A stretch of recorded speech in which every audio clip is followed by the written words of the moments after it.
7. The Genii of the Sun Sphere. Assuming that the magician has become master over the Venus sphere, that in spite of having got into contact with at least a few of its intelligences, he has not become a victim of their temptations, and that he has a good control over the vibrations of this sphere and the preceding spheres, he can go a further step and learn to know and control the Sun sphere. The vibration of the Sun sphere is different from that of the Venus sphere, and not every sphere magician is capable of staying long in this sphere, especially should he travel through it with his mental body on his mental wanderings. To give a detailed description of the vibrations of the Sun sphere would take much time. The magician will, however, become acquainted with its vibrations by numerous visits to that sphere. He will slowly learn to master it and be able to stay longer in it in order to get into contact with the genii there. Initiates regard the Sun sphere as the so-called light sphere. It is the sphere of our cosmos that is most difficult to control. When the magician has learned to know and to control it well, the following spheres will represent no difficulty to him, and it will be easy for him to get them under his control. A short description of the Genii of the Sun sphere is to give the magician further guiding lines for his practical work. The seals of these genii have to be drawn in a golden yellow color at the time of their first evocation. The graduation that is given under each seal has the same meaning as the one of the Venus sphere. To be well informed about the influence that each genius has on the zone girdling the Earth, and from there onto our planet, is, from the quabalistic point of view, most important. The Sun sphere influences life in all the spheres and on all the planets. With regard to man, this influence becomes, as already mentioned in the description of the Mercury sphere and its cosmic orderliness, obvious in the degree of vitality by which the mental, astral and physical bodies are kept together. The Sun sphere is ruled by a total of 45 genii. Their ruler, called Master of the Sun sphere in the Hermetic language, is named Metatron in Quabala. In the original Quabalistic scriptures, Metatron is called the mediator between God and man. Figure 1, Emnesat, the first genius of the Sun sphere, guards and controls the original element of the fire in the whole cosmic hierarchy, on all planets and in all spheres. Figure 2, Lubk, the second genius of the Sun sphere, controls, in his range of power, the electric fluids deriving from the fire principle on all planets and in all spheres of our universe, including all three planes, mental, astral and physical. Figure 3, Terras. The third genius is responsible for the positive and negative effectiveness of the fire element and the electrical fluids in the whole cosmic hierarchy, on all planets and in all spheres. Figure 4, Dubes. The power of the active principle, in man as well as in the mineral, vegetable and animal kingdoms, comes under the range of power of the fourth genius. Figure 5, Amza. The fifth genius caters to the enlivening of the matter by the positive and negative principles, i.e., by electricity and magnetism in our physical world, by the electrical and magnetic fluids in all planets and spheres of our cosmic hierarchy. Figure 6, Immedites. The sixth genius guards and increases the germ power of man, beast and plant. Figure 7, Kesbits. The seventh genius is responsible for the growth of the human being, as well as for the growth in the mineral, vegetable and animal kingdoms. Figure 8, Emaiza. To maintain and foster the drive of self-preservation in all creatures, is the task of the eighth genius. Figure 9, Emvitas. All beings equipped with a thinking mind and therefore also with full consciousness, regardless of rank, are under the influence of the ninth genius of the Sun sphere. Figure 10, Banam.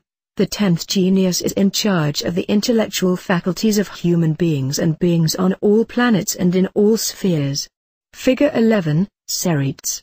The 11th genius in this hierarchy is a higher-ranking original genius of the Sun sphere. He controls the air principle as the mediator between the active and the passive, i.e., the compensating principle in all phases, in all beings, in all created in our cosmic hierarchy, and, furthermore, the cosmic equilibrium between the powers of the positive and negative. Figure 12, Wibiol, It is the task of the 12th original genius of the Sun Sphere to control and guide the wisdom and knowledge of men and beings on all planets and in all spheres. Figure 13, Labuel. The range of power of the 13th original genius covers the control of the principle and the element of water in all its phases of cause and effect in the whole hierarchy, i.e., on all planets and in all spheres of the cosmic hierarchy. Figure 14, Jela. The 14th original genius of the Sun Sphere is responsible for controlling the magnetic fluid in its subtlest and clearest effects in all phases of evolution, on all planets and in all spheres, including all three planes, the mental, astral and physical. Figure 15, Wybitses. The 15th original genius controls the principle of feeling in all beings and human beings living in all the spheres and on all the planets of our cosmic hierarchy. Figure 16, Wybalap. The effectiveness of the light principle in all grades of existence in everything created on the planets and in the spheres of the total cosmic hierarchy is subject to the range of competence of the 16th genius of the Sunday. Figure 17, Sizet. Divine enlightenment from its most simple to its highest form is made available by the 17th original genius of the Sun Sphere to all human beings and all beings of all planets and spheres, either by inspiration, or by intuition, or by any other faculties. Figure 18, Dabeats. The 18th genius of the Sun Sphere is responsible for transferring upon men and beings of all planets and spheres the recognition of the divine virtues and for making them acquainted with the influence of these virtues and for helping man to realize them. Figure 19, Benamal. The materialization of the divine original light within the creation of all planets and in all spheres of our cosmic hierarchy, down to the most inferior expression of vitality, belongs to the range of power of the 19th genius. Figure 20, Emuia. The 20th original genius of the Sun Sphere controls the original principle of health, i.e., the complete harmony, with regard to the laws of analogy, and the magical equilibrium in men and beings of all planets and spheres.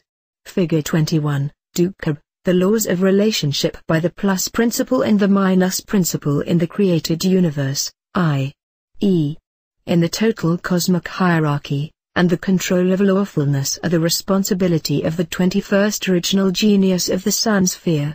Figure 22, Emtsal. The laws of dynamics and expansion on all planes of existence, on all planets and spheres of our cosmic hierarchy, are subject to the influence of the 22nd original genius of the Sunday. Figure 23, Taz'ar. The urge for propagation in everything created on the planets and in the spheres of our universe is controlled by the 23rd original genius of the Sunday. Figure 24, Fusradu. The laws of attraction and repulsion, i.e., the laws of sympathy and antipathy, are controlled, on all planets and in all spheres of our cosmic hierarchy, by the 25th original Sun genius. Figure 25, Ferrul. The laws of stability, of cohesiveness and cohesion, on all planets and in all spheres, are controlled and guarded by the 25th original genius. Figure 26, Ebitseril. The law of gravitation or attraction, i.e., the laws of weight and gravitation, on all planets and in all spheres, are controlled by the 26th genius of the Sunday. Figure 27, Lomtab. All the laws of transmutation on all planets, in all spheres and on all planes are controlled by the 27th original genius of the Sunday. Figure 28, Cybeol. The 28th original genius of the Sun is the guardian of all laws of vibration and oscillation on all planets and in all spheres of our cosmic hierarchy. Figure 29, Jaina. All kinds of radiation on all the planets and in all the spheres are subject to the legality controlled by the 29th original genius of the Sunday. Figure 30, Kasrabu. The quality of everything existing in the world of creation is controlled by the 30th original genius.